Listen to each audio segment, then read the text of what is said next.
네, 자 그러면 이번 시간은 162페이지부터 같이 또 해보도록 하겠습니다. 자, 계속해서 일반전표 입력이 되겠는데요. 근로소득세 납부. 자, 앞에서 우리가 2월 급여를 지급한 급여 명세서를 보고 우리가 회계 처리한 내용이 있는데, 그 중에 근로소득세, 지방소득세, 그 다음에 건강보험료, 고용보험료 이런 것 등을 공제한 것들이 있었어요. 그래서 이 공제한 것은 그 다음 달 10일 날 납부합니다. 그래서 소득세는 3월 10일 날 국민은행 용산지점에다가 납부했다는 거예요. 3월 10일 날. 자, 여기 내용을 보시면 2월분 급여 지급 시 원천징수했던 근로소득세를 납부기한일에 현금으로 납부했습니다. 이렇게 되어 있습니다. 이 원천징수라는 것은 소득세법에 의해서 소득금액을, 개인의 소득금액을 지급하는 자가 세금을 징수한다라는 그런 제도가 원천징수 제도입니다. 그래서 회사가 급여를 지급하니까 회사는 원천징수 의무가 있어요. 그래서 세금을 계산해 가지고 요만큼을 종업원들로부터 공제를 해놔 가지고 이것을 이제 오늘 세무서에 납부를 해야 되는데, 세무서에 가서 직접 납부하는 게 아니라 이렇게 원천징수 영수증을 세무서에 제출하고 세금은 은행에다 이렇게 납부하면 됩니다. 그래서 회계 처리는 어떻게 해야 될까요?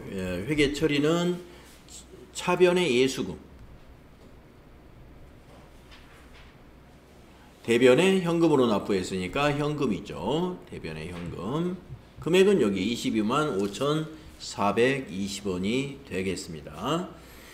거래 후 결합관계를 써보면은요, 예수금이라는 것은 부채거든요. 차변에 왔으니까 부채 감소.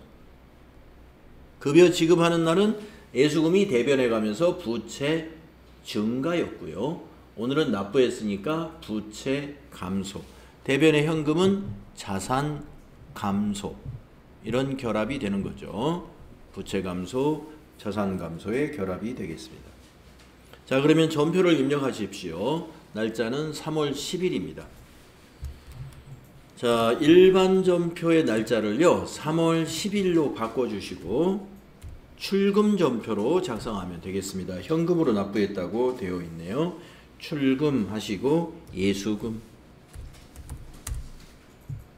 254, 거래처는 그냥 지나가시고, 조교에는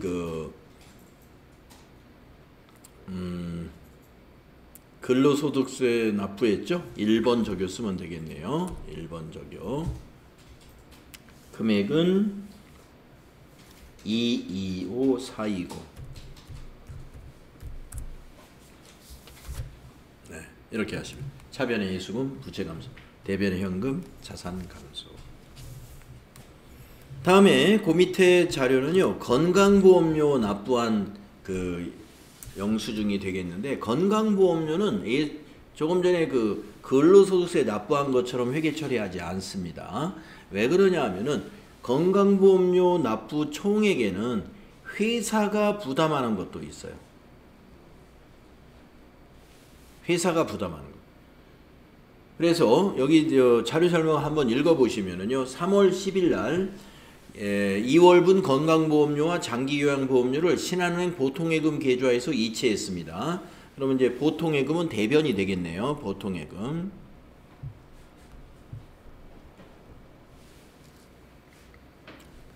거래처는 이제 신한은행으로 해야 되고요. 금액은 50만 2,200원, 502 200원. 계좌 이체해서 했고, 그런데 50%인 25만 1,000원은 원천징수한 금액이고 나머지가 회사 부담분이에요. 그러면 이제 원천징수했던 것은 예수금에서 정리하는 거니까 차변의 예수금이 25만 1,100원, 25만 1,100원. 그 다음에 나머지가 25만 1,100원인데 회사 부담분은 복리후생비로 할 것, 이렇게 되어 있습니다. 복리후생비 비용이죠. 복리후생비 25만 1,100원 이렇게 회계 처리하라는 겁니다. 그래서 거래 후 결합관계를 써본다면은 대변의 보통예금은 자산이잖아요. 자산 감소가 되겠고요. 차변의 예수금은 부채 감소가 되겠고요. 차변의 복리후생비는 비용 발생이라고 하는 거죠. 비용이 발생했다. 이렇게 세 가지의 결합이 되겠습니다. 차변에 오는 것은 부채 감소와 비용 발생, 대변에 있는 결합은 자산 감소의 결합입니다. 네, 자 전표를 이대로 대체 전표로 입력하시겠습니다. 자, 날짜는 3월 10일이죠. 자, 3월 10일 같은 날짜로 입력할 때는요, 이제 두 번째 전표를 입력하고 마치고 나면 번호가 2번으로 들어가게 돼요. 자, 구분에다가 우선 대변의 103번 보통예금. 여러분 103번이 보통예금 코드예요. 보통예금. 보통예금은 거래처를 은행 코드로 꼭 넣어야 되죠. 신한은행 보통. 신한보통. 98002. 적요에다가는 여기를 타자를 하는 걸로 하는 게 좋겠습니다. 2월분 건보료 납부라고 이렇게 좀 더 자세히 써주면 좋아요. 2월분 건보료 납부. 자, 금액은 영수증에 있는 금액 502200.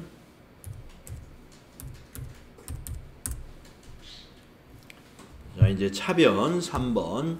차변의 예수금 254죠.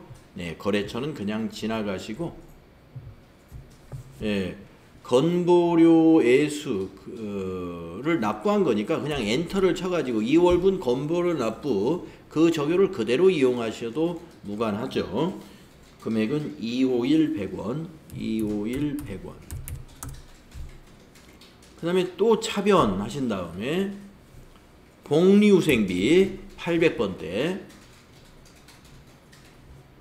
거래처는 그냥 지나가시고요. 역시 적요도 엔터로 2월분 건보료 납부를 그대로 이용하시면 되고요. 금액은 예수금하고 똑같은 금액 25100원. 네, 엔터 하시면은 아까 말씀드린 대로 전표 번호가 2번으로 이렇게 세 줄이 2번으로 들어가고, 아까 소득세 납부한 건 1번이고 이게 전표 번호가 9번이 됩니다. 네, 차변의 예수금하고 복리후생비, 네, 대변은 보통예금. 이렇게 결합이 돼야 돼요.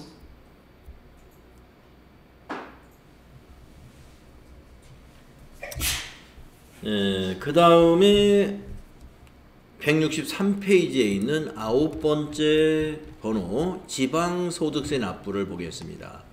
지방소득세는 소득세의 10%를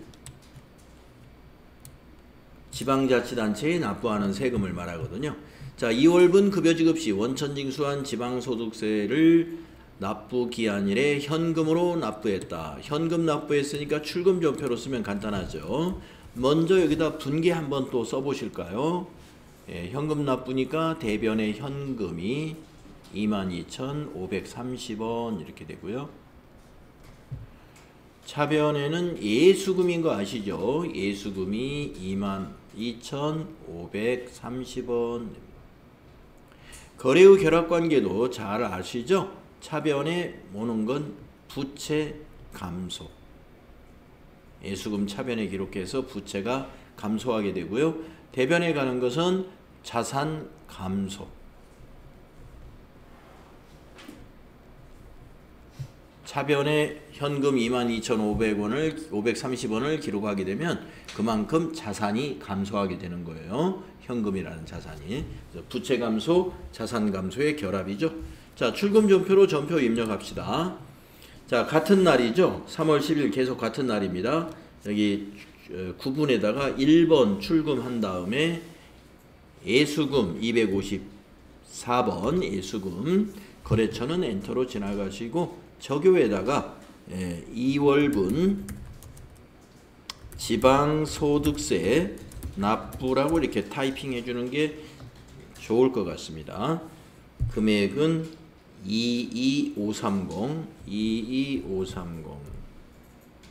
네, 이렇게 하시면 차변의 일수금, 대변의 현금, 네, 이런 것은 출금 전표로 이렇게 한 줄로 간단히 입력합니다. 자, 전표 번호가 1번, 2번, 3번 이렇게 증가하고 있죠. 네, 번호가 계속 자동으로 바뀌고 있습니다. 다음은 10번째, 계약금을 지급했을 때의 증빙은 뭐가 되느냐. 계약금을 주고 그 거래처로부터 입금증을 받았다면 입금표가 증빙이 될 수도 있어요. 하지만 계좌이체를 했을 때 입금표를 따로 보내달라고 할 수는 없거든요. 그랬을 때는 계약금을 지급한 계좌이체 내역, 통장 거래 내역이 지금은 우리가 인터넷 뱅킹이 되기 때문에 이 통장 거래 내역은 굳이 이걸 복사해 두거나 할 필요가 없습니다. 왜냐하면 은행에서 언제든지 인터넷으로 조회가 가능하기 때문에 별도로 보관하지는 않아요. 네, 통장 거래 내역이나 이런 것은 인터넷 조회가 다 가능한 거래 내역입니다. 아무튼 계약금을 지급한 거는 계좌이체했다면 별도의 증빙을 안 챙겨놔도 되더라. 네, 왜냐하면 계좌 거래 내역을 나중에 필요할 때 그것을 캡처해서 우리가 보여주면 되는 겁니다. 자, 내용을 보겠습니다. 데일리룩과 상품 구입 계약을 하고 계약금을 보통예금에서 이체해서 지급했다. 자, 보통예금에서 지급했으니까 보통예금 감소하니까요. 자산의 감소는 대변이니까 대변의 보통예금 신한은행 450만원 대변에 회계 처리해야 되겠죠. 자, 여러분들 그 계약금은 선자가 들어가는 개정 과목이 있어요. 네. 선자가 들어간 개정 과목에서 우리가 지급한 것이면 급으로 시작되고 우리가 받은 것이면 받을 수, 선수가 됩니다. 지금은 계약금을 지급한 거죠. 그러니까 개정 과목이 뭘로 시작돼요? 선급으로 가야죠. 선급금입니다. 차변의 선급금. 거래처를 꼭 코드로 넣어야 돼요. 왜냐하면 채권이기 때문에. 선급금은 데일리룩이 거래처죠. 데일리룩. 금액은 450만원. 이렇게 회계 처리하는 거예요. 자, 거래 후 결합관계를 써보면요. 선급금은 채권입니다. 예, 우리가 상품을 받을 권리가 있는 채권이에요. 그래서 자산이에요. 선급금은 자산입니다. 자산 증가. 대변의 보통예금은 자산이죠. 자산 감소. 이 거래는 자산 증가, 자산 감소의 거래입니다. 자, 만약에 제가 여러분에게 이 거래로 인해서 3일 패션의 자산 증가는 얼마인가요? 이렇게 자산 총액의 증가는 얼마인가요? 자산 총액의 증가를 물었어요. 그러면 여러분 얼마라고 답변해야 될까요? 제로. 없다.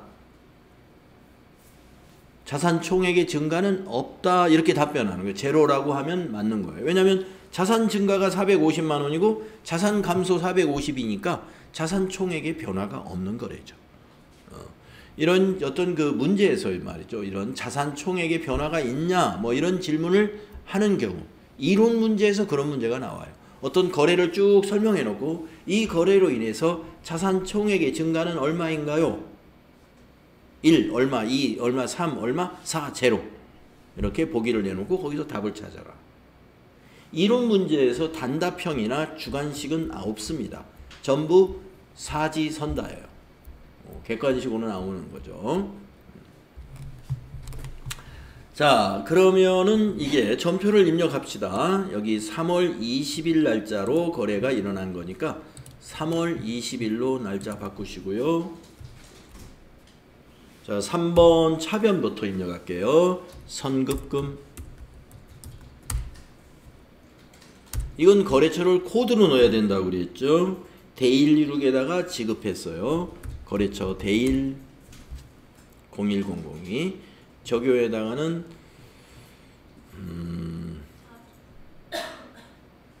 4번. 네, 없네요. 네, 여기다가 그냥 타이핑을 하겠습니다. 여기 있는 대로. 예. 상품 계약 구입 계약인가요? 상품 구입 계약.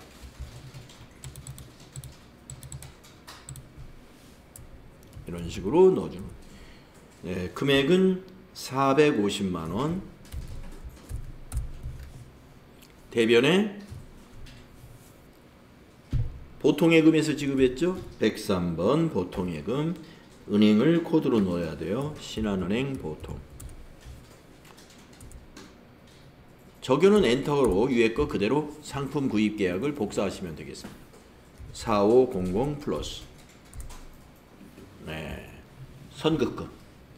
당좌 자산이에요. 선급금 자산. 네. 계약금 가끔 시험에 잘 나오니까 계약금이다 그러면 선자 돌립니다. 선. 그런데 지급한 계약금, 선급금 자산이고 받는 계약금도 있어요. 선수금, 부채. 그건 유동부채예요.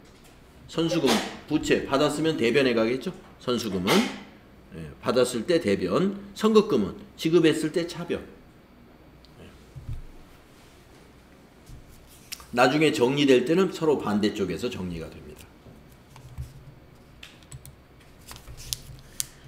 다음 여기까지네요. 그래서 우리가 지금 여러가지 증빙이다 라고 해서 10개의 사례를 가지고 일반 전표의 분계와 전표 입력을 공부했습니다. 여러분들이 지금까지 나온 개정 과목도 참 여러가지가 나왔었고요. 또 일반 전표에 입력하는 요령도 여러분이 어느 정도 이제 습득이 잘 됐습니다. 자, 풀이가 또 나와 있어요. 풀이가 쭉 나와 있습니다.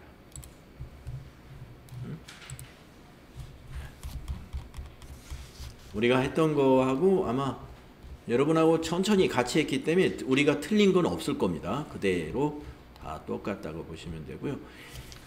여기에 그 166페이지에 있는 그림을 이 그림을 한번 좀 제가 보여드리면요. 3월 거래 내역을 완료 화면이다 라고 했는데 여기 보면 월만 입력해 놓고 일은 입력하지 않았잖아요. 이랬을 때는 3월 한 달치가 한 화면에 다 보이는 거예요. 그러니까 한번 여러분도 우리 그렇게 한번 해볼까요? 여기 지금 3월에 여기 일을 스페이스바로 지워보세요. 공백으로 만들 때 스페이스로 지우면 됩니다. 그리고 엔터 쳐보시면은 3월 월만 입력되어 있고 일이 비어 있으니까 3월 10일 거, 그 다음에 20일 거 이렇게 보일 거예요. 3월 10일에는 거래가 1, 2, 3 세 건의 거래가 있었고 20일에는 한 건의 거래가 있었습니다. 월별로 전체를 볼 때는요. 이런 요령으로 보시는 거예요. 전표에서 보는 방법. 다음 167페이지는 이것도 전표 입력 문제이긴 한데요. 새로운 양식을 하나 추가로 작성해야 하는 전표.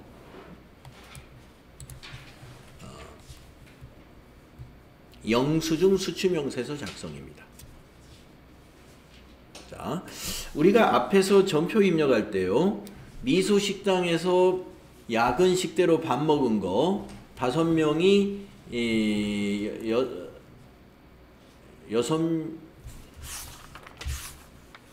미소식당에서 밥 먹은 게 5명이 6,000원짜리 밥을 먹었어요. 그래가지고 30,000원이었습니다.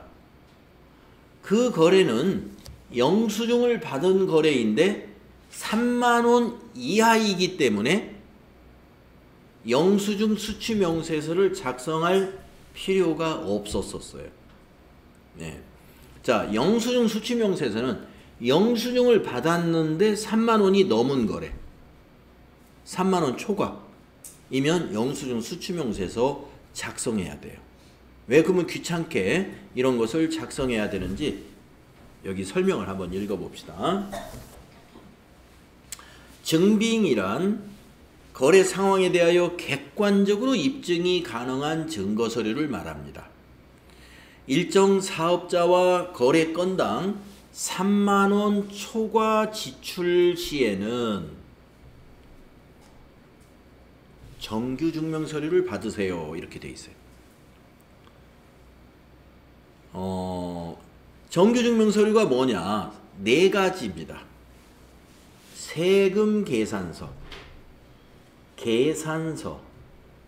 신용카드 전표, 아니면 뭐 신용카드 영수증 해도 좋아요. 신용카드가 하여튼 들어가야 돼. 신용카드 전표, 그 다음에 현금 영수증, 이렇게 4가지. 세금 계산서, 신용카드, 매출전표, 현금 영수증, 요 4가지 이론 시험에 대비해서 암기해둬야 됩니다. 여신 전문 금융법에서 정하고 있는 정규 증빙 서류는 4가지예요. 세금 계산서, 신용카드 매출전표, 현금 영수증.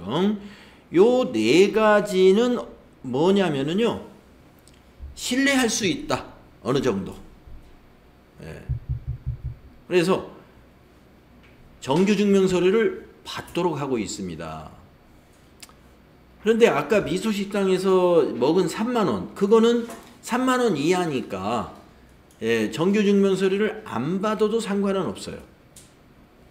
그러면 왜 영수증을 이렇게 천대시 하느냐? 영수증을 신뢰하지 못하기 때문에 그러거든요. 우리가 이제 개인 사업자, 자그만하게 이게 간이과세 사업자로 식당 같은 거 하는 데 가면요, 사장님들이 너무 바빠가지고 사장님이 영수증 해주세요. 그러면 영수증을 그냥 쭉 찢어가지고 네, 가져가서 쓰시라고 이게 그냥 주잖아요. 그러면 나는 밥을 8,000원짜리 먹었는데 거기다가 28,000원이라고 써도 아무 관계가 없어요. 그 식당하고 아무 관계가 없기 때문에 사장님들이 그냥 막 찢어주는 거예요. 그러니까 영수증은 과세관청에서는 믿을 만한 증빙으로 보지를 않습니다. 하지만 영세한 그 간이과세자들이, 사업자들이 영수증을 지금도 쓸 수밖에 없기 때문에 인정은 해줘요. 그런데 큰 금액에 대해서는 인정을 못하겠다. 그런 취지라고 여러분 알아두시면 되겠습니다. 자, 그래서 3만원 초과 거래인데 이 정규 증명 서류를 수취하지 않았을 경우에 우리가 작성해야 되는 게 영수증 수취 명세서라는 겁니다. 그래서 이걸 작성해 가지고요, 거래 금액의 2% 이 법인세 신고할 때 가산세 대상이냐 아니냐를 스스로 점검해 봐야 돼요. 그래서 이 영수증 수취명세에서 쭉 입력해 가지고 우리가 이번에 법인세 납부할 때 가산세를 얼마 납부해야 되는가, 이걸 취합하는 도구로도 씁니다. 영수증 수취명세서를 반드시 제출하거나 그러진 않아도 돼요. 법인 사업자는 의무는 없어요. 제출 의무는 없지만 이걸 취합을 해야 되니까, 가산세 얼마 내야 되는지 취합을 해야 되니까 내부적으로 필요하죠. 작성은 해둬야 됩니다. 자, 그래서 영수증 수취명세서 작성하시오 하는 지시가 나오면은요, 작성을 해주면 돼요. 작성을 한 방법이 어렵지는 않아요. 작성을 해두어야 나중에 답안에서, 평가 문제에서 영수증 수취명세서에서 질문하는 게 있어요. 그러면 여러분이 정확한 숫자를 찾아서 입력을 해야 됩니다. 자, 밑에 수행과제 한번 보세요. 이번에도 아까 그 영수증 있죠. 미소식당 영수증은 3만원짜리였는데 요 문구점 영수증은 지금 6만원짜리입니다. 6만원이라 영수증 수취명세서 작성 대상이 되는 거죠. 한번 여기 설명을 봅시다. 업무에 사용할 문구를 호소문구에서 구입하고 현금 지급했다. 회사는 이 거래가 제출증명서를 미수치 가산세 대상인지를 검토하려고 한다. 소모품비로 처리하라 이렇게 되어 있네요. 자, 화일을 구입했어요. 화일. 예, 업무에 쓸 화일을. 화일을 구입했는데 소모품비로 처리하라 그랬습니다. 여러분들이 사무실에서 쓰는 그런 화일 소모품비로 처리해도 괜찮고요. 사무용품비로 처리해도 괜찮아요. 개정과목은 시험에서 처리하라는 개정과목으로 처리하시면 돼요. 소모품비로 처리하라. 주로 소모품비를 많이 권장을 하고 있습니다. 시험에서는. 자, 그러면 여기 분계는 이제 여러분 쓸 수 있겠죠? 현금 지급했으니까 대변이 현금이죠. 차변이 소모품비. 거래의 결합관계도 여러분이 쓸 수 있죠. 차변의 비용 발생. 대변의 자산 감소. 이런 거래 결합입니다. 금액은 여기 6만 원이에요. 6만 원. 자, 이 거래의 결합에서 제가 한번 여러분에게 질문을 하나 해볼게요. 이 거래로 인해서 3.1패션에 당기순이익에 미치는 영향은 어떤 영향이 있을까요? 당기순이익에 미치는 영향에 대해서 제가 질문을 한번 했어요. 여러분은 뭐라고 답변해야 될까요? 네. 얼마 감소? 6만 원? 예. 6만 원 감소한다. 이렇게 답변하면 되죠. 예. 여기 비용이 발생했잖아요. 비용이 발생한 것만큼 이익은 감소하는 거예요. 응? 네. 손익에 영향을 미치는 것은 이거밖에 없어요. 손익이라는 건 수익이나 비용이 손익에 영향을 미치는 겁니다. 수익이 발생한 금액만큼 이익은 증가하는 것이고 비용이 발생한 것만큼 이익은 감소하는 거예요. 이 부분 대변에 있는 현금은 손익하고는 관계없어요. 뭐하고 관계 있어요? 재무상태. 재무상태하고 관련이 있어가지고 재무상태가 나빠졌어요. 얼마만큼 나빠졌어요? 자산이 6만 원 감소했어요. 자산이 감소한다는 것은 재무상태가 나빠진 겁니다. 재무상태가. 그래서 이 문제에서 손익에 미치는 영향, 당기순이익에 얼마의 영향을 미치면 어떤 영향을 미쳤나요? 그러면 당기순이익이 6만 원 감소했다. 우리 회사 자산에는 어떤 영향을 미쳤나요? 자산이 6만 원 감소했다. 이렇게 설명하시면 됩니다. 자, 그러면 전표를 입력할까요? 네, 4월 2일 날짜로 전표를 입력하겠습니다. 일반 전표 날짜를 4월 2일로 하시고 현금으로 지급했으니까 1번 출금 소모 개정과목 코드 소모 800번대 맨 끝에 있는 거 830번. 네, 거래처는 그냥 호서문구라고 타자해 줍니다.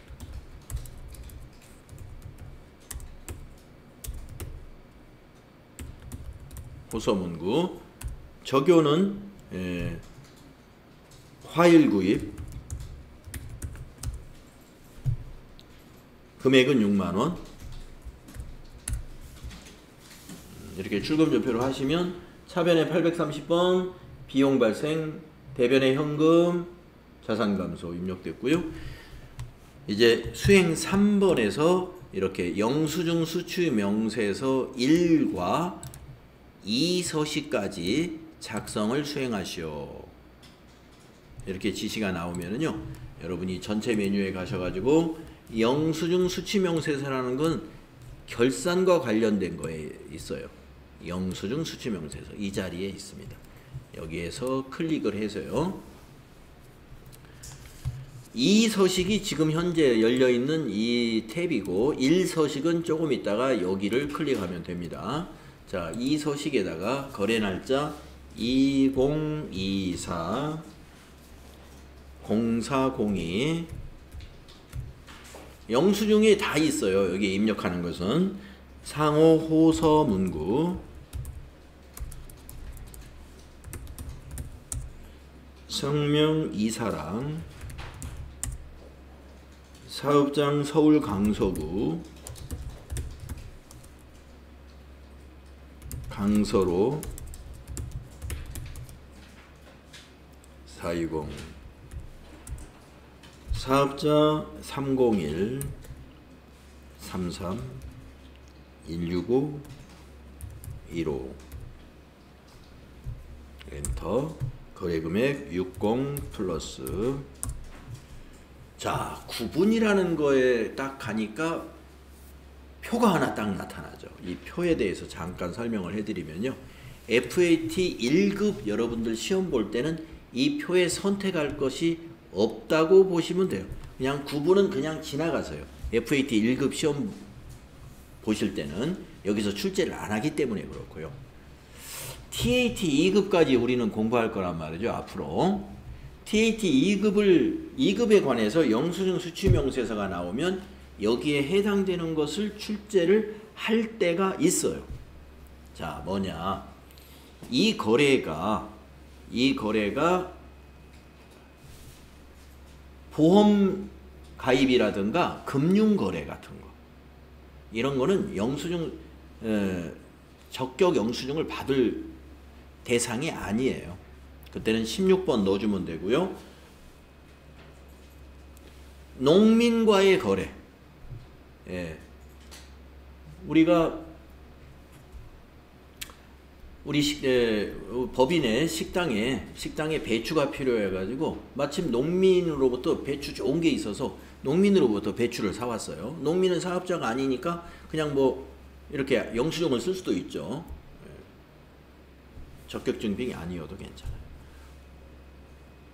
국가 등과의 거래, 국가에 무슨 벌금 같은 거 낸 거, 적격증빙 아니에요. 그런 것도.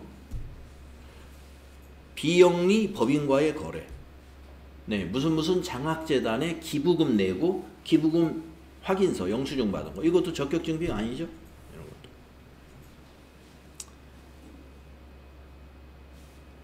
부동산을 매입한 거, 이것도 적격증빙 받을 수가 없습니다. 택시비 지급한 거, 이것도 적격증빙 안 받는 경우 많아요.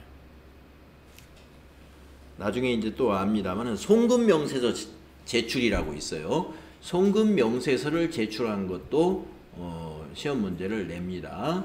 자, 이런 것 등 뭐 이거 다 나오진 않습니다만은 어쨌든 구분에 입력해야 될 때가 있는데 FAT 1급 때까지는 없다고 생각하시면 돼요. 그래서 지금은 그냥 지나갑니다. 이거는 이 안에 해당되는 게 아니에요. 이건 좀 사업자로부터 저기가 샀기 때문에 화일을 샀기 때문에 이건 적격증빙 받아야 되는 거예요. 근데 안 받았으니까 이건 가산세 대상이 되는 겁니다.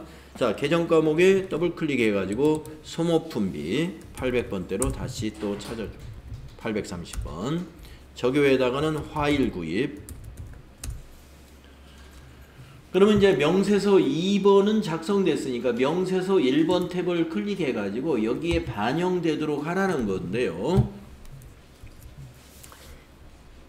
12번에 명세서 제출 대상, 이거는 가산세 대상이다. 가산세 대상. 그 다음에 11번에 명세서 제출 제외 대상 하면은 가산세가 없는 것을 말합니다. 가산세가 없는 거라는 것은 아까 그 구분에 표가 나왔을 때 해당되는 것들은 이 자리에 기록이 되거든요. 그건 이쪽으로 넘어갑니다. 가산세 없는 것으로. 근데 우리가 아까 구분을 그냥 비워놓고 넘어왔잖아요. 그러면 12번 명세서 제출 대상 거래로 보여야죠. 여기에 이제 제대로 반영됐습니다만은 항상 여기 명세서 영수증 수취 명세서 1번에 오시면은 우리가 이것을 한번 눌러주는 것을 습관으로 해놔야 돼요. 자, 명세서 2 불러오기, 이걸 마우스로 한번 언제나 이렇게 클릭을 해주세요. 명세서 2 불러오기를 클릭을 해주고, 지금까지는 우리가 저장하는 것이 한 번도 없었잖아요. 그런데 이거는 저장을 해야 됩니다. 자동 저장이 안 되는 양식이에요, 이게. 그래서 어떻게 저장하느냐? 이 영수증 수치 명세서를 한번 닫아보세요. 요 X 닫기 탭을 누르면 저장하시겠습니까? 물어보거든요. 그때 예 해가지고 저장해 둬야 돼요. 예. 다른 거 일반 전표 입력 뭐 이런 거는 저장이 따로 없어요. 근데 이거는 저장을 해야 된다. 앞으로 이제 우리가 몇 가지 어떤 그 서식에서 저장이 필요한 것 등이 부가세 관련된 부속서류나 이런 거에서 몇 가지가 더 있습니다. 그때 여러분 이거는 저장이 필요합니다 하는 것은 저장을 해 주셔야 됩니다. 자, 그러면은 오늘은 시간이 됐네요. 여기까지 하고요. 다음 시간에 이어서 평가 문제 같이 해보도록 그렇게 하겠습니다. 수고했습니다.